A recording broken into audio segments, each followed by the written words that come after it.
امام الانبیاء مبدأ الانبیاء ساقی کوثر شافع محشر آمنہ کے لال عبداللہ کے در یتیم محبوب کبریا احمد مجتبی محمد مصطفیٰ صلی اللہ علیہ وسلم کی ذات اقدس اور ان کی آل اولاد اہل بیت عظام صحابہ کرام رضی اللہ تعالی عنہم اجمعین کی ذوات قدسیہ پر ہدیہ درود و سلام بھیجنے کے بعد معزز سامعین محترم، اللہ رب العزت نے انسان کو دو زندگیاں عطا فرمائی ہیں، ایک دنیا کی زندگی اور ایک آخرت کی زندگی۔ دنیا کی زندگی کو دار العمل اور دار الامتحان کہا جاتا ہے، اور آخرت کی زندگی کو دار الجزاء اور دار الانعام کہا جاتا ہے۔ اللہ رب العزت نے آخرت کی زندگی کا مدار دنیا کی زندگی پر رکھا ہے۔ اگر ہم دنیا کی زندگی کو اللہ کے حکم کے مطابق پورا کریں گے تو یقیناً اللہ ہماری دوسری زندگی، جسے دار الانعام کہا جاتا ہے، دار الجزاء کہا جاتا ہے، جس کے بارے میں اللہ تبارک و تعالیٰ قرآن مجید میں ارشاد فرماتے ہیں مالک یوم الدین، کہ اللہ تبارک و تعالیٰ بدلے کے دن کے مالک ہیں، تو وہ ہماری زندگی انشاءاللہ اچھی اور بہتر گزرے گی۔ میں دوستو، آج ہم دنیا میں ہر کام کی فکر کرتے ہیں، ہمارے معاملات ہیں ہمیں ان کی فکر ہے، ہمارا کاروبار ہے ہمیں اس کی فکر ہے، ہمارا لین دین ہے ہمیں اس کی فکر ہے، ہماری تجارت ہے ہمیں اس کی فکر ہے، ہماری صحت ہے ہمیں اس کی فکر ہے، ہمارے معاشرتی مسائل ہیں ہمیں ان کی فکر ہے، ہمارے گھریلو مسائل ہیں ہمیں ان کی فکر ہے، ہمارے جتنے بھی معاملات ہیں آج ہر انسان ان کی فکر کرتا ہے۔ کیا ہی اچھا ہوتا کہ ہم اپنے بعد میں آنے والے جو معاملات ہیں، جنہیں آخرت کے معاملات کہا جاتا ہے، جسے دوسرے لفظوں میں فکر آخرت کہا جاتا ہے، کاش کہ آج انسان خاص طور پہ مسلمان ان معاملات کی بھی فکر کرتے۔ جبکہ اگر دیکھا جائے تو دنیا کے مقابلے میں وہ زندگی بھی لمبی ہے، دنیا کے مقابلے میں وہ معاملات بھی دیر پا ہیں، دنیا کے مقابلے میں اس زندگی کا معاملہ بھی الگ ہے۔ اللہ رب العزت نے قرآن مجید میں 12ویں پارے میں ایک بڑی پیاری بات ارشاد فرمائی ہے۔ اللہ رب العزت فرماتے ہیں کہ جو لوگ جہنم کے اندر جائیں گے، اللہ رب العزت انہیں ان کے اعمال کی وجہ سے یا انہیں ان کے کفر کی وجہ سے جہنم میں داخل کریں گے۔ اللہ فرماتے ہیں کہ وہ جہنم میں اس وقت تک رہیں گے ما دامت السماوات والارض، جب تک آسمان و زمین باقی رہیں گے۔ اور جو لوگ جنت میں جائیں گے وہ جنت میں اس وقت تک رہیں گے ما دامت السماوات والارض، جب تک کہ آسمان و زمین باقی رہیں گے۔ اور میں دوستو، آسمان و زمین کو فنا نہیں ہے، یہ بات ذہن میں رکھیے گا۔ اللہ رب العزت نے یہ بات ہمیں سمجھانے کے لیے کی ہے۔ دنیا میں ہمیں ایک آسمان نظر آتا ہے اور ایک زمین نظر آتی ہے۔ پوری دنیا میں بہت ساری چیزیں تباہ ہوئیں، بہت سارے معاملات فنا ہوئے، لیکن آج تک کسی نے نہیں سنا کہ جب سے آسمان بنا ہے آسمان فنا ہوا ہو، جب سے زمین بنی ہے زمین فنا ہوئی ہو، جب سے انسانیت کا آغاز ہوا، بلکہ جب سے اللہ نے دنیا کو بنایا اس وقت سے لے کر آج تک آسمان بھی اسی حالت میں چلا آ رہا ہے اور زمین بھی اسی حالت میں چلی آ رہی ہے۔ قیامت کے قریب آسمان اور زمین کا نظام تباہ ہوگا، لیکن آسمان و زمین تباہ نہیں ہوں گے، بلکہ اللہ تبارک و تعالیٰ اس کو تبدیل فرما دیں گے۔ جب لوگ دنیا سے جائیں گے اور قیامت کے دوسرے سور پھونکنے کے بعد اپنی قبروں سے اٹھائے جائیں گے، اللہ جن کو جنت میں داخل کریں گے، جنت کا بھی کوئی آسمان ہوگا، جنت کی بھی کوئی زمین ہوگی، جہنم کا بھی کوئی آسمان ہوگا، جہنم کی بھی کوئی زمین ہوگی، کیونکہ آسمان کہا جاتا ہے ہر اوپر والی چیز کو اور زمین کہا جاتا ہے ہر نیچے والی چیز کو۔ اس کا مطلب یہ ہوا کہ اللہ نے آسمان و زمین کو ہمیشہ ہمیشہ کے لیے بنایا ہے۔ تو جو لوگ جہنم کے اندر جائیں گے، ما دامت السماوات والارض کا مطلب یہ ہوگا کہ وہ ہمیشہ ہمیشہ کے لیے جہنم میں جائیں گے، اور جو لوگ جنت میں جائیں گے وہ ہمیشہ ہمیشہ کے لیے جنت میں جائیں گے۔ لیکن جنت میں جانا اور جہنم میں جانا، اس کی بنیاد انسان کی دنیا کی زندگی ہے۔ اگر ہم دنیا میں آخرت کی فکر کریں گے، اگر ہم دنیا میں اپنی جنت کی فکر کریں گے، تو یقیناً اللہ تبارک و تعالی ہمیں ہمیشہ ہمیشہ کے لیے جنت میں رکھیں گے۔ اور اگر ہم دنیا میں اپنی آخرت کی فکر نہیں کریں گے بلکہ دنیا کی عارضی زندگی میں مگن ہو جائیں گے، جس کے بارے میں اللہ تبارک و تعالی ارشاد فرماتے ہیں کہ اس دنیا کی قدر و قیمت میرے ہاں ایک مچھر کے پر کے برابر بھی نہیں ہے۔ اگر مچھر کے پر کے برابر اللہ فرماتے ہیں میرے نزدیک اس دنیا کی قدر و قیمت ہوتی، اللہ فرماتے ہیں کہ میں کبھی کسی کافر کو پانی کا ایک گھونٹ بھی نہ دیتا، لیکن چونکہ دنیا کی قدر و قیمت میرے نزدیک اتنی بھی نہیں ہے، لہذا ہمیں بھی میرے دوستو دنیا کی فکر نہیں کرنی چاہیے بلکہ آخرت کی فکر کرنی چاہیے۔ ہم نے آخرت میں اپنے رب کے سامنے کیسے حاضر ہونا ہے، ذرا توجہ فرمائیے گا۔ آج میں آخرت کے حوالے سے چند ایک باتیں آپ کے سامنے عرض کرتا ہوں۔ نمبر ایک، اللہ کے پیارے پیغمبر نبی محترم صلی اللہ علیہ وسلم ارشاد فرماتے ہیں کہ جب انسان دنیا سے مر جاتا ہے، مرنے کے بعد انسان کی آخرت کی زندگی شروع ہو جاتی ہے۔ حدیث مبارکہ ہے من مات فقد قامت لہ القیامہ، کہ جو آدمی مر گیا سمجھ لے اس کی قیامت شروع ہو چکی ہے۔ ہم یہ سمجھتے ہیں کہ قیامت جب آئے گی تو ہم نے دنیا سے جانا ہے اور انتظار میں ہے کہ قیامت کب آئے۔ ہم اسی انتظار میں ہیں کہ جب مریں گے تو دیکھا جائے گا، جب دنیا سے جائیں گے تو دیکھا جائے گا۔ ابھی تو دنیا بڑی باقی ہے، جب قیامت برپا ہوگی، جب قیامت کے دن اللہ کے سامنے کھڑے ہوں گے پھر ہی دیکھا جائے گا۔ ابھی تو مرنے کے بعد ہم نے قبر میں جانا ہے، قبر میں ایک عرصے تک رہیں گے اور پھر قبر کے بعد جب اٹھیں گے پھر اللہ کی بارگاہ میں کھڑے ہوں گے۔ نہیں میرے دوستو، اللہ کے پیارے پیغمبر نے واحد لفظوں میں ارشاد فرمایا من مات فقد قامت لہ القیامہ، کہ جو آدمی مر جاتا ہے سمجھو اس کے لیے قیامت کا آغاز ہو چکا، وہ قیامت میں داخل ہو چکا۔ اور پہلی منزل جو ہے انسان کی، اس کے بارے میں اللہ کے پیارے پیغمبر فرماتے ہیں القبر اول منزل من منازل الآخرہ، کہ قبر جو ہیں یہ قیامت کی منزلوں میں سے پہلی منزل ہیں۔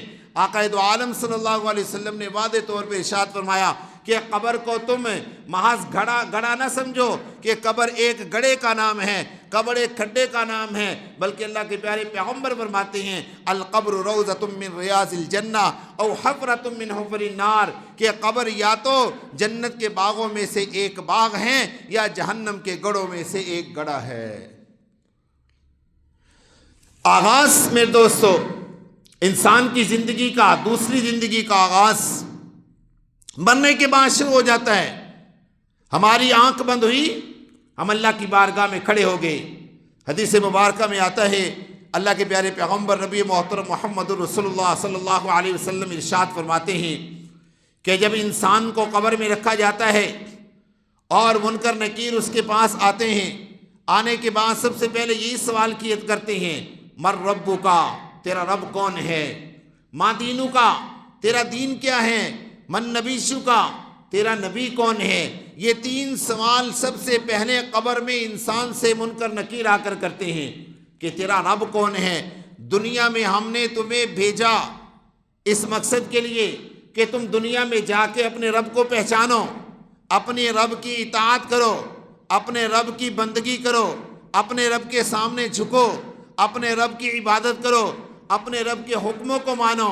اب تم دنیا سے آ گئے ہو، یہاں پر دنیا گزار کے آ گئے ہو، تم نے اس رب کی عبادت کی یا نہیں کی یہ نہیں پوچھا جائے گا، اور یہ بھی نہیں کہا جائے گا کہ اب تمہیں موقع دیا جا رہا ہے تم قبر میں اللہ کی عبادت کر لو، تم قبر میں اللہ کے سامنے جھک لو، تم قبر میں اللہ کے حکموں کو مان لو، کیونکہ وہاں پر انسان بے سدھ ہوگا۔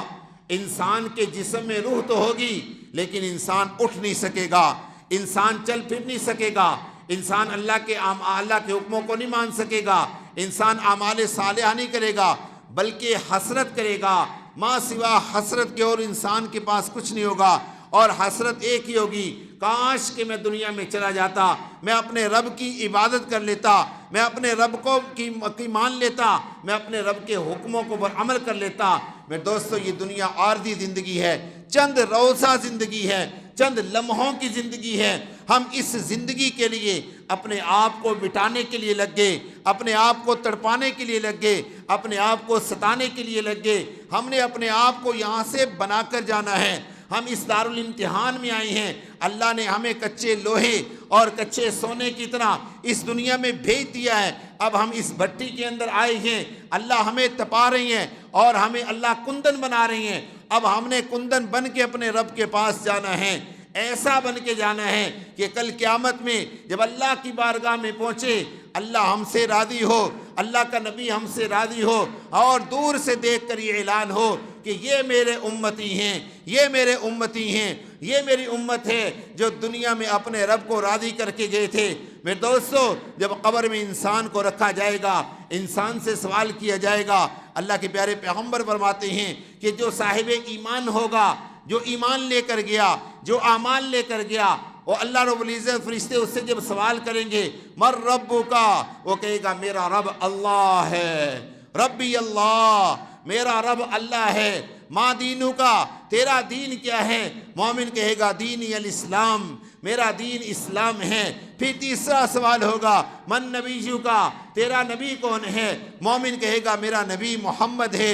اللہ کے پیارے پیغمبر فرماتے ہیں جنت کی کھڑکی ایک اس کی قبر میں کھول دی جائے گی اور اس کو جنت کا نظارہ کرایا جائے گا اور اس سے کہا جائے گا نم کا نومت العروس، اب تو اس قبر میں ایسے رہے گا جیسے دلہن اور دلہا مسحری میں رہتے ہیں۔ اور جو اللہ کا دشمن ہوگا، جو مومن نہیں ہوگا، جو صاحب ایمان نہیں ہوگا، جو صاحب عمل نہیں ہوگا، جب اسے قبر میں رکھا جائے گا، منکر نکیر اس سے کہیں گے مر ربو کا، تیرا رب کون ہے؟ وہ کہے گا ہا ہا مجھے کچھ پتہ نہیں ہے۔ من نبیو کا، تیرا نبی کون ہے؟ وہ کہے گا ہا ہا مجھے کچھ پتہ نہیں ہے۔ ما دینو کا، تیرا دین کیا ہے؟ وہ کہے گا مجھے کچھ پتہ نہیں ہے۔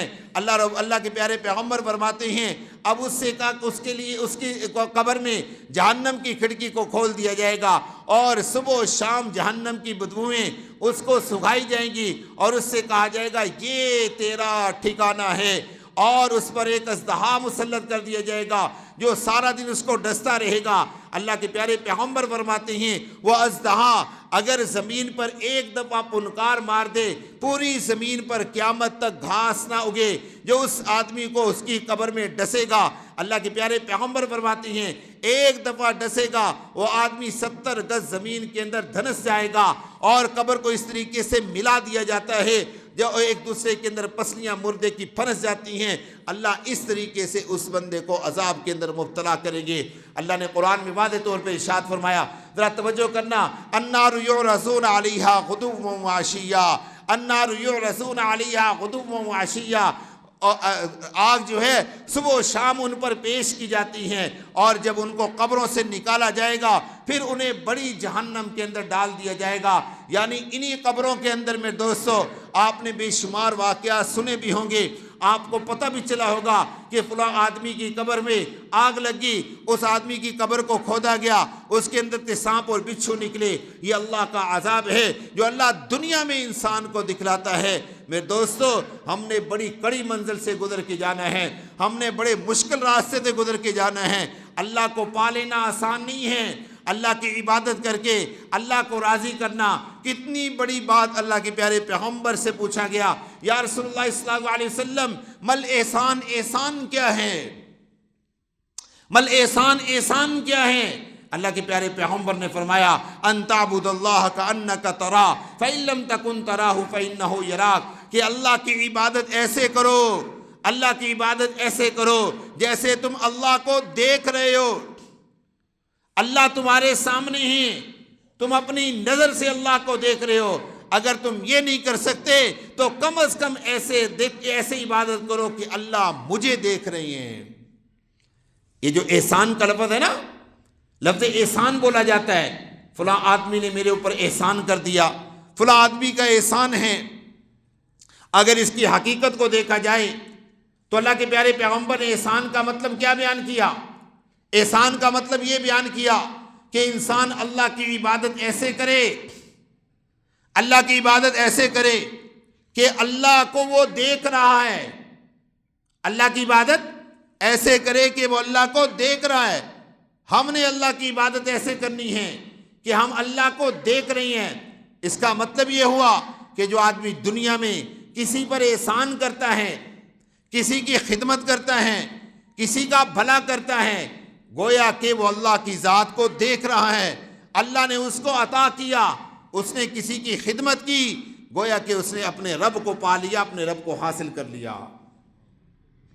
تو میرے دوستو، ہم نے یہاں سے کوچ کرنا ہے، ہم نے اس دنیا کو چھوڑ کر جانا ہے۔ قبر میں اور پھر قبر کے بعد جو اگلی زندگی ہے، ہزاروں سال تک قبروں میں پڑے رہنے کے بعد جب کل قیامت میں اللہ کی بارگاہ میں کھڑے ہوں گے، سب سے پہلا کام جو قیامت والے دن ہوگا، اللہ رب العزت نے قرآن پاک میں ارشاد فرمایا، ہم نے ایسا دن بنایا ہے مقدارہ 50,000 سنہ، کہ جس کی مقدار 50,000 سال کے برابر ہے۔ 50,000 سال، اس دنیا کو بنے ابھی 50,000 سال نہیں ہوئے، اس دنیا کو بنے 50,000 سال نہیں ہوئے۔ اگر ہم محنت کریں ہزاروں سال بھی اللہ کے پیارے پیغمبر کے زمانے کو نہیں پا سکتے۔ اللہ کے پیارے پیغمبر کے زمانے کے لوگ موسیٰ علیہ السلام کے زمانے کو نہیں پا سکتے، موسیٰ کے زمانے کے لوگ ابراہیم کے زمانے کو نہیں پا سکتے، ابراہیم کے زمانے کے لوگ نوح کے زمانے کو نہیں پا سکتے، اور نوح کے زمانے کے لوگ آدم کے زمانے کو نہیں پا سکتے۔ ہمارے لیے یہی دنیا کا زمانہ گزارنا مشکل ہے۔ حضرت ابراہیم علیہ السلام کو دنیا سے گئے 6,500 سال ہوئے ہیں۔ ایک روایت کے مطابق حضرت آدم علیہ السلام کو دنیا سے گئے 12,000 سال گزر گئی ہیں۔ دنیا بنی ہوگی 15,000 سال لگا لیں، 20,000 سال لگا لیں۔ میرے دوستو، دنیا میں کتنا بڑا نظام بن گیا، کتنے لوگ آگے، اربوں خربوں کی تعداد میں دنیا میں انسان آئے ہیں۔ یہ پوری دنیا گزر جائے گی، 50,000 سال پھر بھی پورے نہیں ہوں گے۔ لیکن یہ دنیا جب اللہ کی بارگاہ میں کھڑی ہوگی، اللہ کے سامنے جا کر ہم کھڑے ہوں گے، ہمارا ایک دن 50,000 سال کے برابر ہوگا۔ ایک دن 50,000 سال کے برابر ہوگا، اور لوگ پسینے سے شرابور ہوں گے، لوگ جسموں سے ننگے ہوں گے، لوگوں کے جسموں پہ کپڑے نہیں ہوں گے۔ حضرت عائشہ رضی اللہ تعالیٰ عنہ نے اللہ کے پیارے پیغمبر سے سوال کیا، یا رسول اللہ صلی اللہ علیہ وسلم، جب کل قیامت میں لوگ اللہ کی بارگاہ میں ننگے کھڑے ہوں گے تو پھر مرد عورت میں کیا فرق ہوگا؟ وہاں تو عورتیں بھی ننگی ہوں گی، مرد بھی ننگے ہوں گے۔ اللہ کے پیارے پیغمبر نے فرمایا، عائشہ، لوگ اپنے پسینے میں اتنے ڈوبے ہوئے ہوں گے کہ لوگوں کو کسی کا ہوش بھی نہیں ہوگا کہ مرد کون ہے عورت کون ہے، کوئی فرق محسوس نہیں ہوگا۔ اور ایک بات یاد رکھیے گا میرے دوستو، آج دنیا میں ایک لفظ بولا جاتا ہے، اللہ کی رحمت، اللہ کی رحمت۔ اللہ تبارک و تعالی حدیث قدسی ہے، اللہ رب العزت ارشاد فرماتے ہیں کہ جب مجھے اپنے کسی بندے پر غصہ آتا ہے نا، جب اللہ کسی بندے پر غضبناک ہوتے ہیں، اللہ فرماتے ہیں کہ جب میں اس غصے کا اظہار کرنے لگتا ہوں تو میری رحمت میرے غصے پر غالب آ جاتی ہے۔ غلبت رحمتی علی غضبی، کہ میری رحمت میرے غصے پر غالب آ جاتی ہے، اور میں اپنی رحمت کی وجہ سے اس بندے سے غضب کو ہٹا دیتا ہوں۔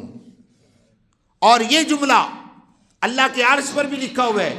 اللہ کے پیارے پیغمبر فرماتے ہیں کہ اللہ کے عرش کے اوپر اور کچھ نہیں لکھا، صرف ایک جملہ لکھا ہے، وہ کیا ہے؟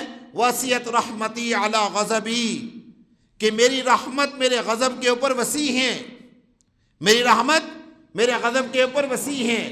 اور جو فرشتے اللہ کے عرش کا طواف کرتے ہیں، وہ فرشتے باقاعدہ طور پہ اللہ سے روزانہ یہ دعا کرتے ہیں، ربنا وسعت کل شیء رحمتا و علما، اے اللہ تیری رحمت اور تیرا علم ہر چیز پر وسیع ہے، فاغفر للذین تابوا۔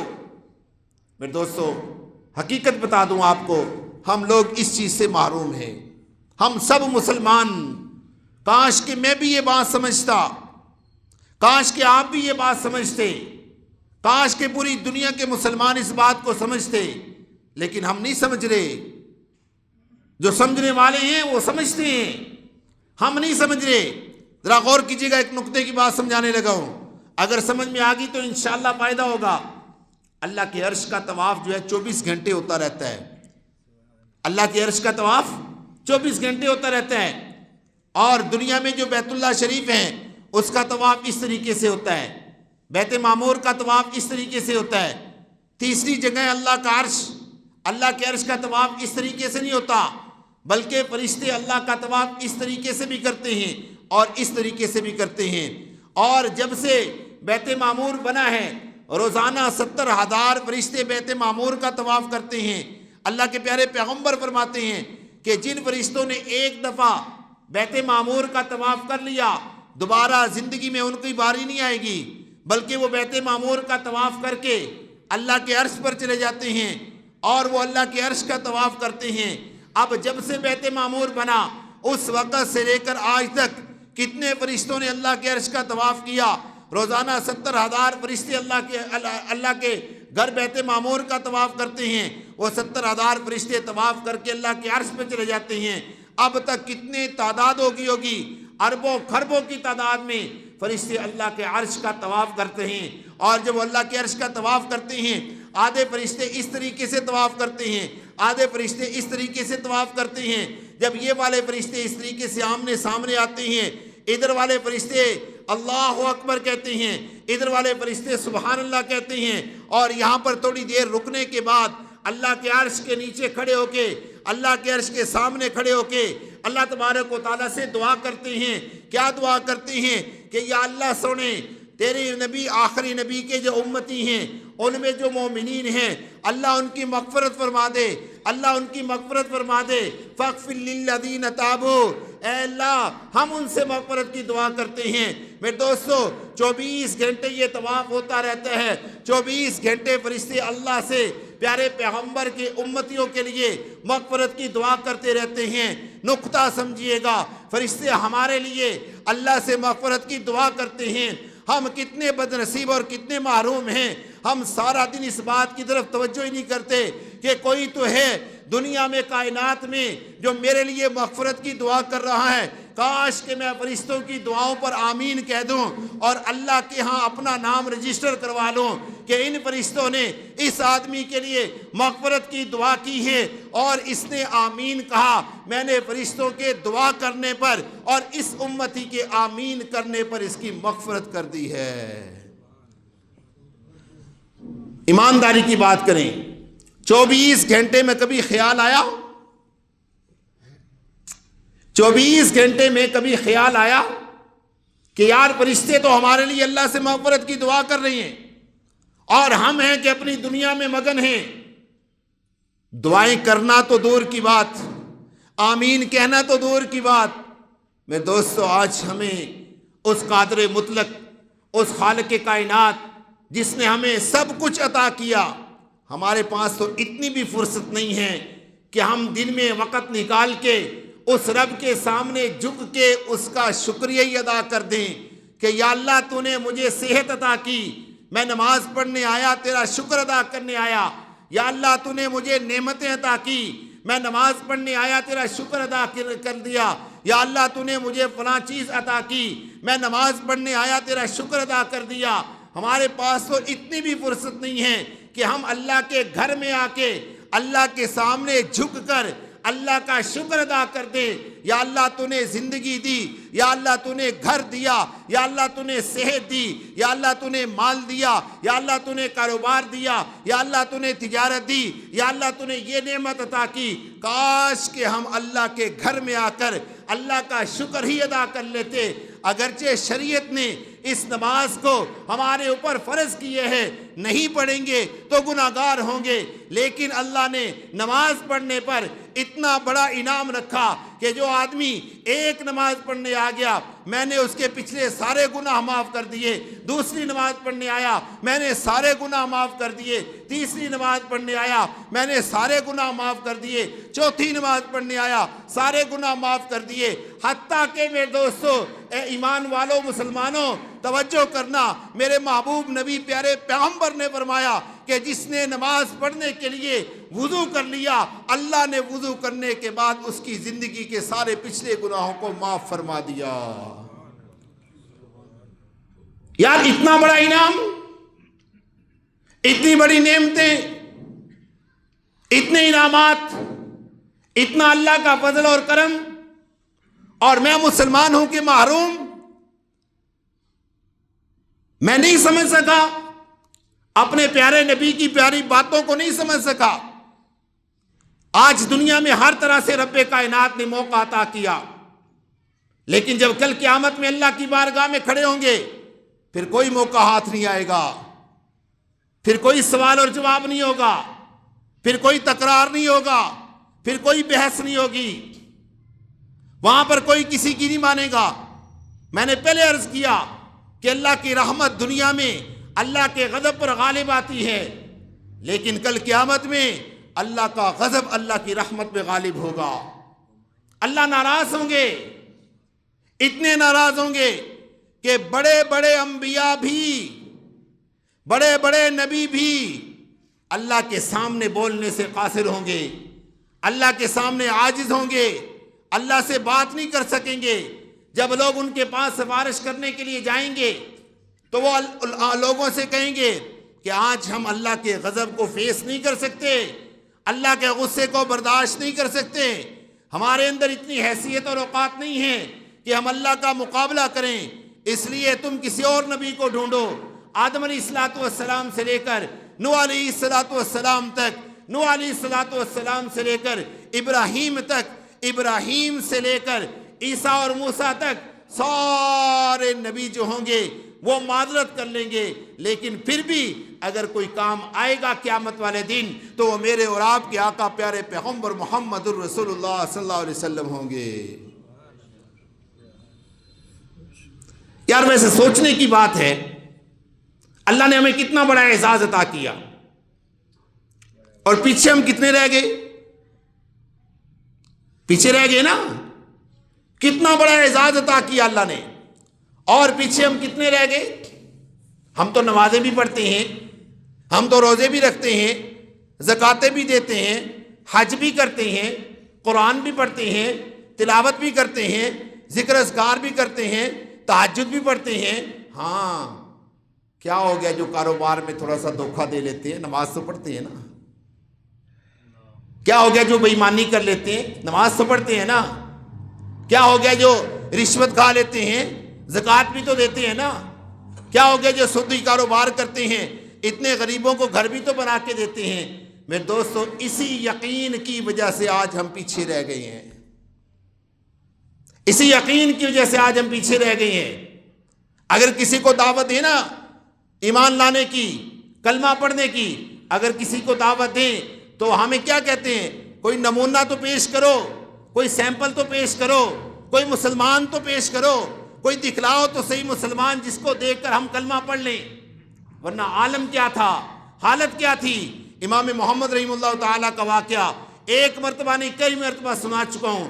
صاحب ایمان لوگوں توجہ کرنا، امام محمد رحمہ اللہ تعالیٰ ایک جگہ تشریف فرما ہیں، ظاہری سی بات ہے امام محمد امام ابو حنیفہ کے شاگرد ہیں، امام ابو حنیفہ امام حماد کے شاگرد ہیں، امام حماد حضرت عبداللہ ابن مسعود کے شاگرد ہیں، حضرت عبداللہ ابن مسعود محمد الرسول اللہ کے شاگرد ہیں، 5ویں پیڑھی میں امام محمد اللہ کے پیارے پیغمبر کے شاگرد ہیں، اور اتنے بڑے امام ہیں، اتنے بڑے امام ہیں۔ آج پوری دنیا میں جتنی بھی عدالتیں قائم ہیں، ان عدالتوں کے اندر جتنے بھی فیصلے کیے جاتے ہیں امام محمد کی 6 کتابوں کو پڑھ کے فیصلے کیے جاتے ہیں، چاہے وہ مسلمانوں کی عدالتیں ہوں، چاہے وہ کرسچن کی عدالتیں ہوں، چاہے وہ یہودیوں کی عدالتیں ہوں۔ جب تک امام محمد کی 6 اصولوں کی کتابیں پڑھی نہیں جاتی، فیصلہ نہیں کیا جاتا۔ امام محمد کو یہودی دیکھتا ہے، یہودی دیکھ کر پوچھتا ہے من انتا، تو کون ہے؟ وہ امام محمد فرماتے ہیں انا مسلم، میں مسلمان ہوں۔ پھر دوسرا سوال کرتا ہے ما اسمو کا، تیرا نام کیا ہے؟ وہ کہتا ہے میرا نام محمد ہے۔ یہودی کہتا ہے اشہد ان لا الہ الا اللہ و اشہد ان محمد رسول اللہ۔ امام محمد نے سوال کیا کہ تو نے میرا نام پوچھ کر، میرا مذہب پوچھ کر اسلام قبول کر لیا، وجہ کیا تھی؟ یہودی کہتا ہے جب چھوٹے محمد کے چہرے کا یہ حال ہے، بڑے محمد کا چہرہ کیسا ہوگا؟ کیا ہم کسی کافر کے سامنے اپنا چہرہ پیش کر سکتے ہیں کہ ہم مسلمان ہیں بھائی، ہمیں دیکھ کے کلمہ پڑھو، ہم مسلمان ہیں، ہمیں دیکھ کے اپنے مذہب کو تبدیل کرو؟ کچھ بھی نہیں ہے ہمارے پاس میرے دوستو۔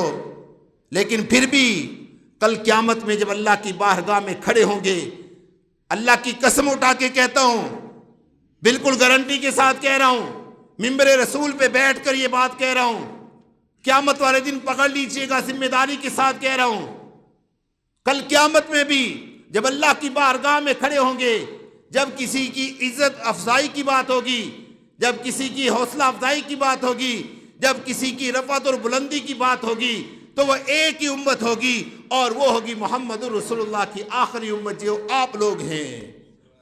یہ بات ذہن میں رکھیے گا، جب ساری دنیا سے تنگ آ کر لوگ اللہ کے پیارے پیغمبر کی بارگاہ میں پہنچیں گے، اللہ کے پیارے پیغمبر انکار نہیں کریں گے، بلکہ اللہ کے عرش کے سامنے جا کر سجدہ ریز ہو جائیں گے، اللہ کے عرش کے سامنے سجدہ کریں گے، اور ایک لمبا سجدہ کریں گے، سجدہ کرتے رہیں گے، دعائیں کرتے رہیں گے۔